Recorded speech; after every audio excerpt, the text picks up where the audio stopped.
Hey friends, this is Ashley Ellenboss with Skyhouse Herb School and Apothecary. Today we'll be talking about lemon balm as the herb of the month for March. I'm really excited to share with you a lot that I've learned about this plant over many years of clinical practice and also many years of personal use and study with this plant. I think you're going to find today's talk very informative. I've got my book here full of wonderful research from the medical world and then also some of my drawings from my own personal work gathering information about this plant.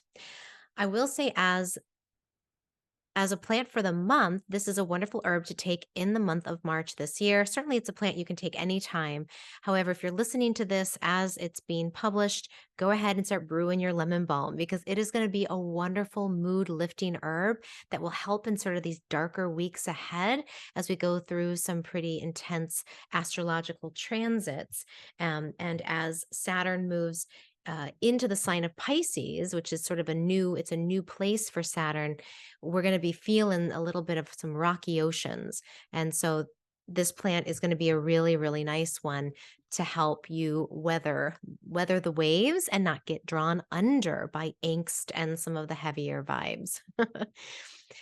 Let's talk about the history of lemon balm. The Latin name for lemon balm is Melissa officinalis. Officinalis tells us that it's one of the official herbs that's been used as a medicine for thousands and thousands of years. You can think about it as usually you see the word officinalis for the herbs that are on the apothecary shelves in ancient pharmacies in Europe and Greece. This plant was originally named after Melissa, who was the daughter of a Cretan king. And in ancient Greek mythology, Melissa, she fed baby Zeus milk and goat's milk and honey and kept him alive and basically was his wet nurse using goat milk and honey to keep him alive. And Melissa translates as of the bees or honeybee. And so she was a goddess of who had a relationship with the bees. And we see this throughout Greek mythology, the name Melissa or the Melissae nymphs. And this is a really interesting connection because we know that there's a connection between lemon balm and beekeepers. I'll talk about that in a second. But there's also a really beautiful connection between the goddess and the keeper of the bees and the name and this plant. So let's talk a little bit about the Melissae nymphs. So in ancient Greece, the nymphs were considered to be kind of like you could think about them as sort of forest fairies or like little creatures of the earth. They were seen as minor female nature deities, personifications of nature, and specifically maidens. And there were three main different types of nymphs. So I'm just going to read them to you. There were the Millet nymphs, which were the nymphs of the ash tree. And this is where Melissa comes from. She's a Melissae nymph. There's also the Nade nymphs, who are freshwater nymphs, and the Nereids, who are sea nymphs. Oh, and then there was one more, the Oreads, which were the mountain nymphs. So all of these different maidens of nature, these personifications. And they were considered to live in between worlds and to connect us to the spirits of both plants and elements and to insects and to substances. And so the Melissae nymphs connected us to the energy and the magic and the mystery of the bees and their medicine of honey. And what we see that's really neat is in ancient Greece, in these old monasteries, they would have beekeepers, usually women, who were considered they called them the Melissae, which were the keepers of the bees. And these women would have this relationship with the bees and they would keep the bees and they would make medicinal honey. And what they would do, which is so cool, is that they would guide the bees to very particular plants. So they would guide them to poppies to make opium honey. They would guide them to, maybe some clover to help with reproductive honey or again, just name it, some other entheogenic plants. Apparently, there was a lot of different psychedelic honeys that these priestesses, they were really high priestesses, you can think of them, that they would make as they guided the bees to gather pollen from different types of plants and crops. So very alchemical, isn't it? So lemon balm has a connection to bees, to this alchemical world of converting, plant reproductive, very, high, the reproductive parts of the plants are like the pinnacle of the plant. So making honey from, like, what the plants, all of their energy goes into making these reproductive pollens to help them reproduce. That is made into a honey. So it's very, very potent, reproductive, and you can think of it as, yeah, just sort of very refined energy that we find in honey. And so the name Melissa has traveled on, but it really, for a long time, it was really only for those high priestesses would be named Melissa. But now we see it as a common name, but still beautiful and often attached to very magical people. I know a few Melissas and people who have Melissa middle names who are like little bees who are very magical in the way they view and connect people in the world. So let's now talk a bit about the plant lemon balm and the connection to beekeepers. So what's really interesting, two things that are interesting, is that bees love lemon balm. Bees, if you've ever grown it in your garden, which I have, every garden I've had, they will just swarm around these little tiny white flowers and gather it, and they love the plant. And so, what beekeepers noticed was that if they were to take lemon balm leaves and rub it on new hives that they were trying to colonize, it would bring the bees in. And what they later found was that there was a compound inside of lemon balm. Um, well, yeah, there's a compound. I forget which one it's called. But anyway, one of the compounds is used. It was replicated, chemically replicated, and is now used for modern day beekeepers. They'll spray new hives with this spray, which has one of the compounds that's naturally found in lemon balm to attract bees to it. So, very, very cool connection between the plants and the bees. Um, let's see. Let me talk a little bit about the energy of lemon balm. It is a very uplifting herb. However, at the same time, it's relaxing. So it's considered to be, you could think of it, Gerard once said, a great herbalist once said, that lemon balm maketh the spirits merry. So it lifts the spirits, it makes the spirits merry. I mean, just think about like the buzzy, sunshine, golden honey of the bees. It lifts us up into that sort of golden mind, golden, sweet state of thinking, but it doesn't unground us. So it's not something that's going to lift us up like caffeine and leave us there buzzing out of our brains. No, no, no. It's anxiolytic. It's going to relax you while it gently lifts you. So it's really good for people with anxiety and depression, or people who vacillate between anxiety and depression.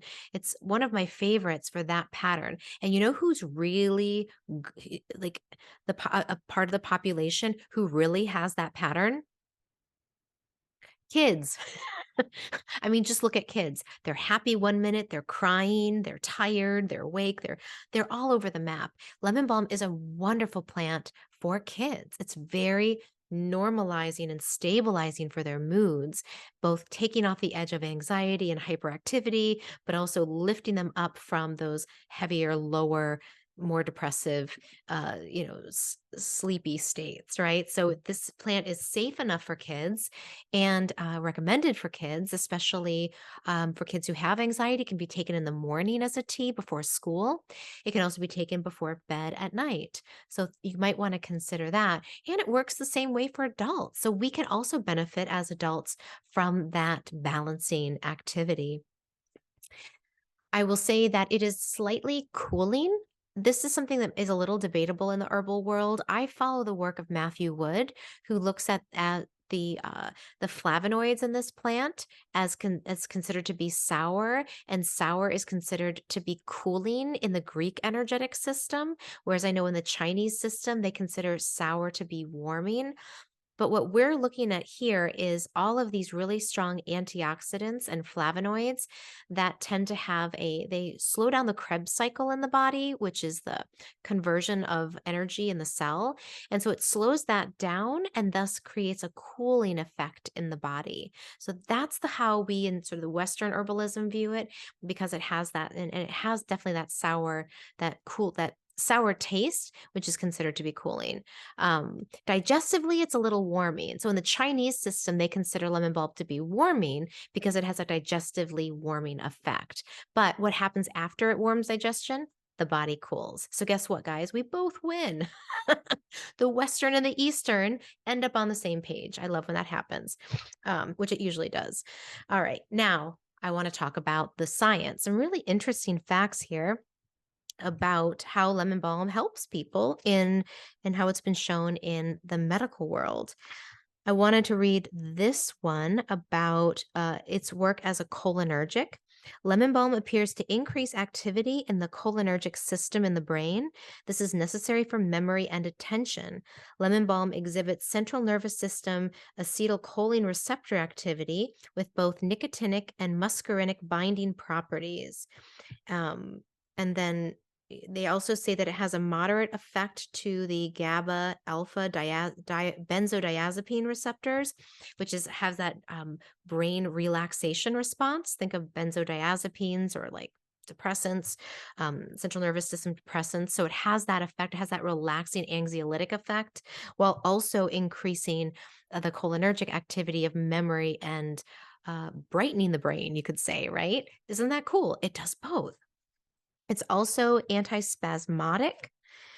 It is antioxidant in several studies, and then there's a long list of people. According to a 2003 study, concentrations of antioxidants within lemon balm are over 75 milli, what is it?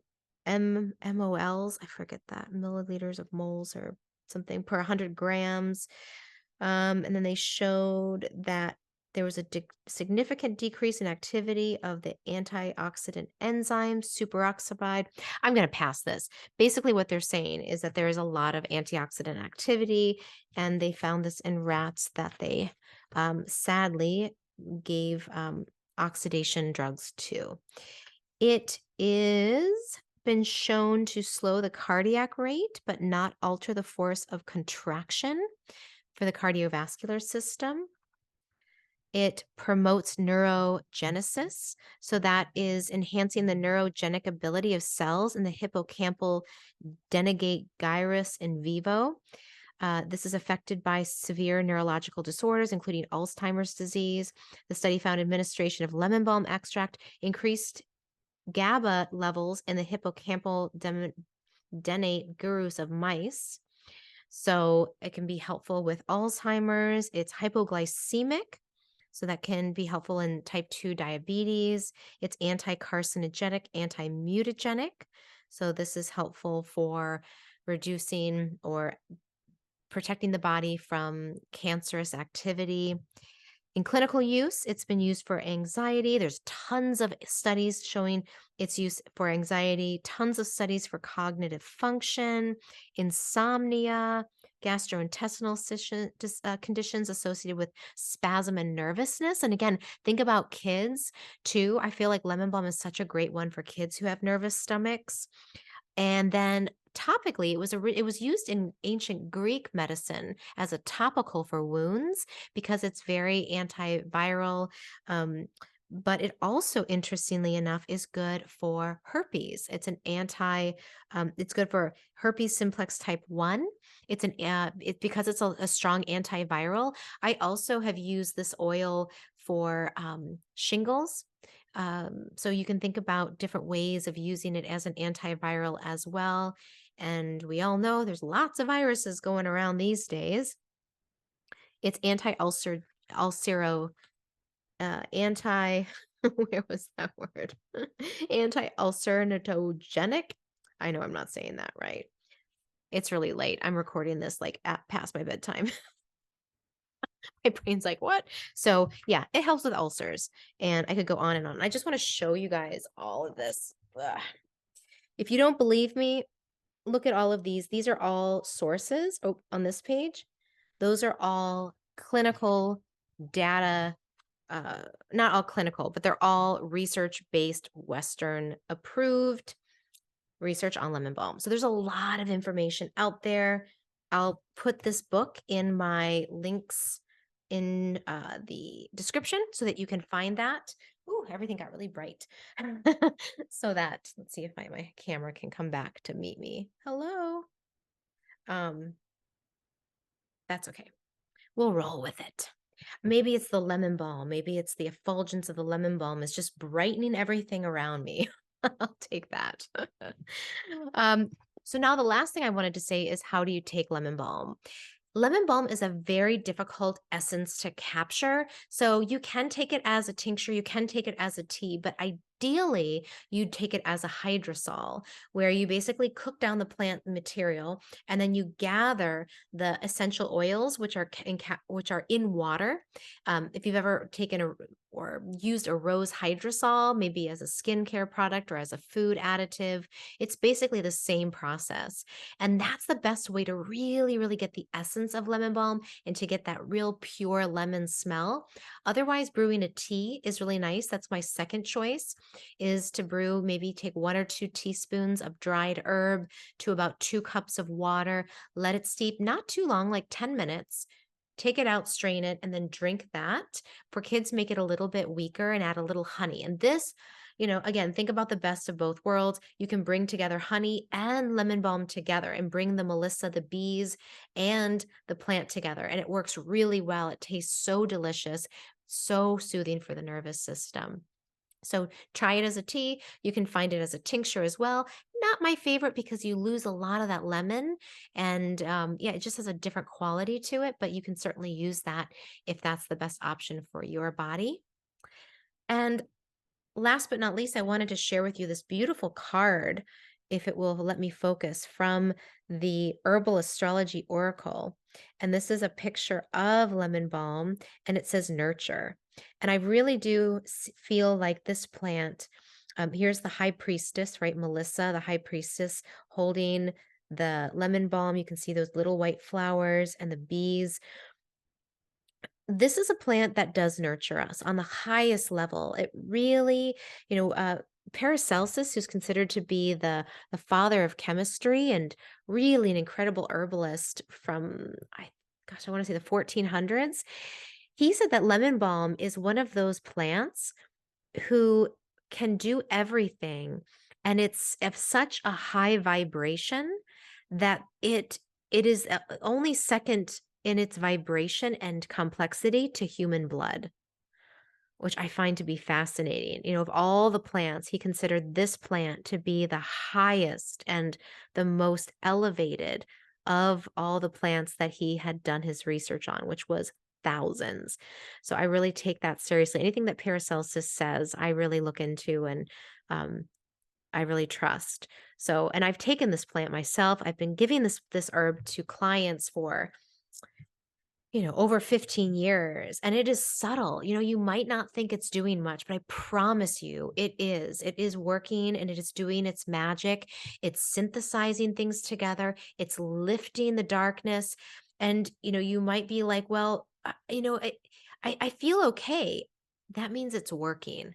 So just let the little wings of this plant zip into your body, zip around your mind, let it work its magic. And if you, if you really are looking for something that can be very nurturing to you, especially if you're going through a lot of stress right now, lemon balm as just a simple tea with a little honey is such a wonderful remedy. I'm so excited to go brew some myself right now before I go to bed. So thank you all for listening. I will include a link to this tarot deck too if you want to check it out. Let me know what you thought. Please subscribe to my channel if you haven't already. Please click like if you found this video to be nice, maybe even awesome. Leave me a comment because I always love to hear from you all. Maybe tell me what one of your takeaways were. Like, what's maybe one thing you didn't know that you're super excited to know now. And with that, I will leave you, and I will wish you a good night or a good day. And until next time, take care.